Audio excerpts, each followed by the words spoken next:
Kaufman was born on January 19, 1962, to an affluent and devoutly Catholic family. She was raised in lower-middle-class St. Louis neighborhoods. Her father left by the time she was 6, and her mother had once tried to give her and her 2 brothers away. Her father's desertion was the first of several formative events that, her defense claims, left her in need of the attention of the wrong kind of man. In the spring of her sophomore year, she smoked her first marijuana joint. She was married and a mother at 18. After a little more than a year, the marriage unraveled. She struggled to support her son Josh on the swing shift at the carburetor factory. She remained in this loveless, violent relationship for 5 years until she fled west. Sizing up her useless job, Kaufman decided to travel with a girlfriend and start over in Page, Arizona, where she planned to bring her son once she settled. Unfortunately, she repeated the same pattern she had before and fell into a relationship with a low-level drug dealer. After their car was stopped for running a red light in Barstow, California, police discovered a loaded handgun and methamphetamine in Kaufman's purse. She was released and the charges were later dismissed, but her boyfriend ended up spending 6 weeks in the local jail. Here, she would meet a man that would change her life forever, James Gregory Marlowe, her boyfriend's cellmate. At their apartment one day, Kaufman said the stranger showed up to tell her that her boyfriend had been moved to a different jail. It was Marlowe, who had just been released from jail. Sparks flew, and quickly they were in a relationship. Her new beau and their crime spree. James Gregory Marlowe was doing time for the theft of his 6th wife's car when Cynthia walked into his wasted life. Born in 1957, he had been a dedicated thief from age 10, committed to Folsom Prison in 1980 for a series of home invasions and knife-point robberies. Marlowe served 3 years on that conviction, earning himself a reputation as the Folsom Wolf, proudly wearing tattoos of the neo-Nazi Aryan Brotherhood. It was love at first sight for Cynthia and James, her boyfriend instantly forgotten when Marlowe hit the street, and they left California together in June. Marlowe had relatives in the border south, and the couple began working their way through the family tree, sponging room and board where they could, ripping off any obvious valuables when they were finally asked to leave. In time, it reached the point where Marlowe's relatives could see them coming, turning them away with angry words or pocket change, depending on the latest pigeon's mood. At last, they were reduced to sleeping in the woods, where Cynthia contracted head lice and James was forced to bathe in kerosene to rid himself of biting chiggers. Soon the new couple was kicking around high desert haunts, often indulging in injections of crystal methamphetamine. Eventually, they headed east for Kentucky and the start of a violent cross-country rampage. Kaufman and Marlowe were charged with the slaying of a Kentucky drug dealer. Marlowe told police he shot the dealer with Kaufman's help for $5,000. Because of the end penalty cases here, that case has not been pursued. Along the way, Kaufman and Marlowe were unofficially married atop a motorcycle during what people called a biker wedding.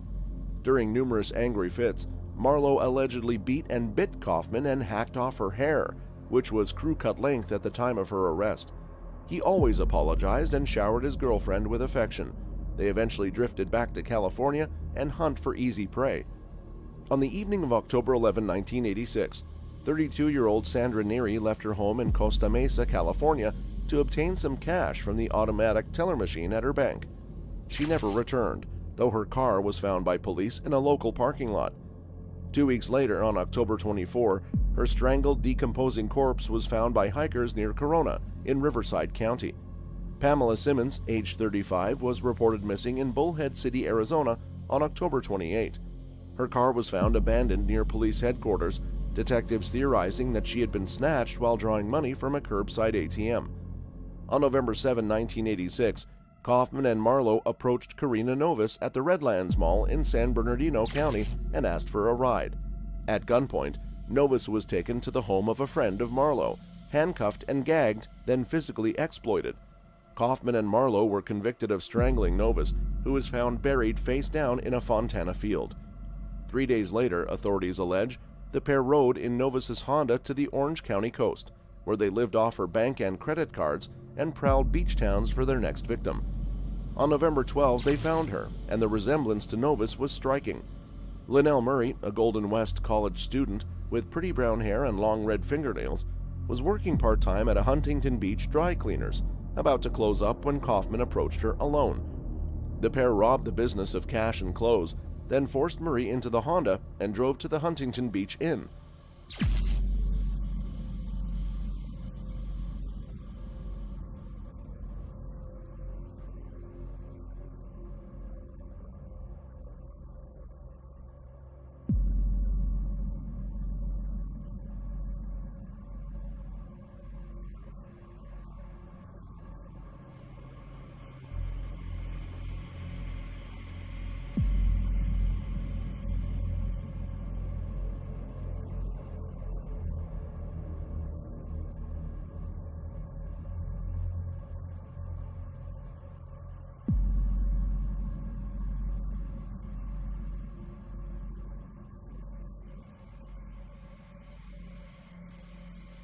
There, she was physically exploited by Marlowe, beaten, blindfolded, and strangled with a towel, authorities say. A maid arriving to clean the room found her face down in a full bathtub.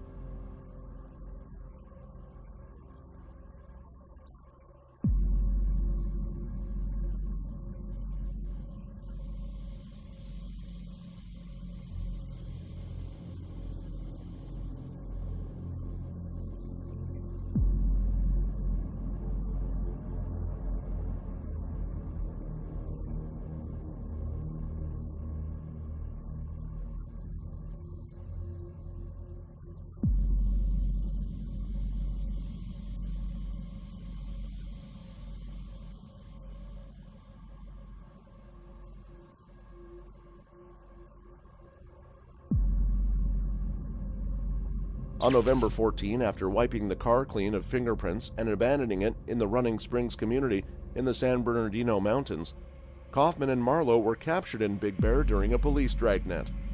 At their woodsy motel room, police found several of Murray's earrings, described in a police bulletin as possible trophies.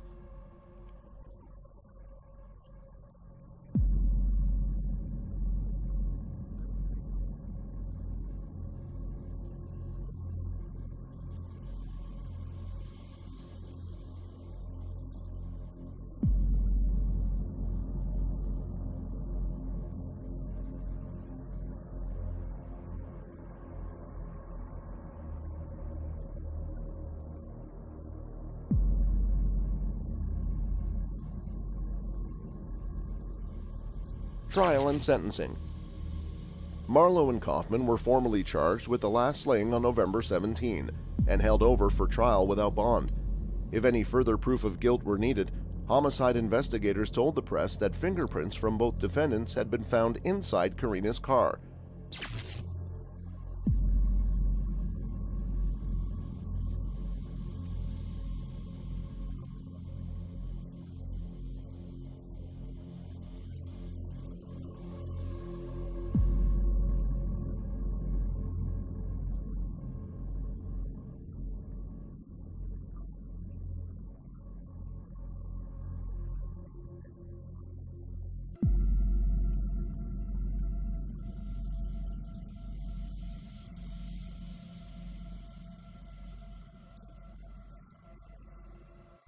And Kaufman had been linked to the Fontana pawn shop where the victim's typewriter was pawned.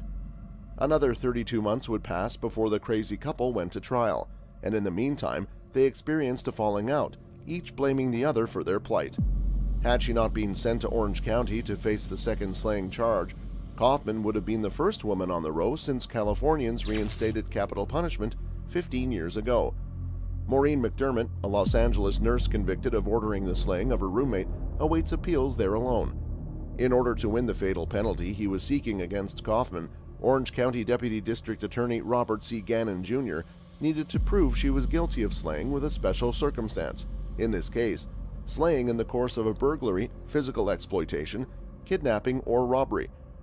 But Gannon had to also show that Kaufman intended for Murray to pass, a legal requirement at the time of slayings that have been changed.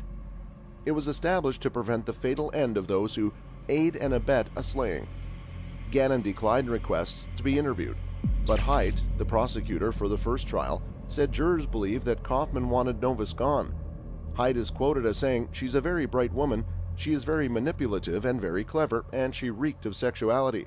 The jury could see that manipulation, and the women jurors were more against her than the men. "She came off so much smarter than Marlowe, and the jury told me they didn't believe this guy sitting there was outsmarting her, out-manipulating her." In jail, Kaufman passed the time in jail studying history. She had ambitions of a college degree and teaching fellow inmates. Each Sunday night she called her mother and exchanged letters monthly with her son. He assumed she was in jail on drug charges, but one day she knew he would have to be told the truth. The couple's trial finally opened in San Bernardino County on July 18, 1989. The justices rejected claims by attorneys for Marlowe and Kaufman that their defenses were so mutually inconsistent it was an abuse of discretion for retired San Bernardino Superior Court Judge Don Turner, assigned to hear the case, not to grant separate trials. There was plenty of independent evidence against both defendants. Justice Catherine M. Werdegar wrote, Not only was there no misuse of discretion, but she also said the case against both defendants was so strong that any error would have been harmless beyond a reasonable doubt. Jurors apparently rejected Kaufman's testimony that she only went along with Marlowe because he had hit and threatened her, and she was afraid he would harm her son, then 6 years old. Kaufman, whose defense also included testimony by an expert on battered women syndrome, said Marlowe told her he was a white supremacist and destroyed blacks in prison. Marlowe denied on rebuttal that he had done or said he had done any such thing. Marlowe testified it was Kaufman's idea to slay Novus. All he wanted to do, he said, was steal her car and get her personal identification number so that he could get money from an ATM. Kaufman, he said, insisted on Novus being destroyed. Prosecutors presented testimony from police witnesses as well as from a cellmate of Kaufman's, suggesting that both defendants had taken credit for the slayings. Both defendants were convicted across the board, and both were sentenced to their end on August 30. Cynthia Kaufman thus became the first woman sentenced to perish in California since that state restored capital punishment under a new statute in 1977. That's all for today's video. See you next time.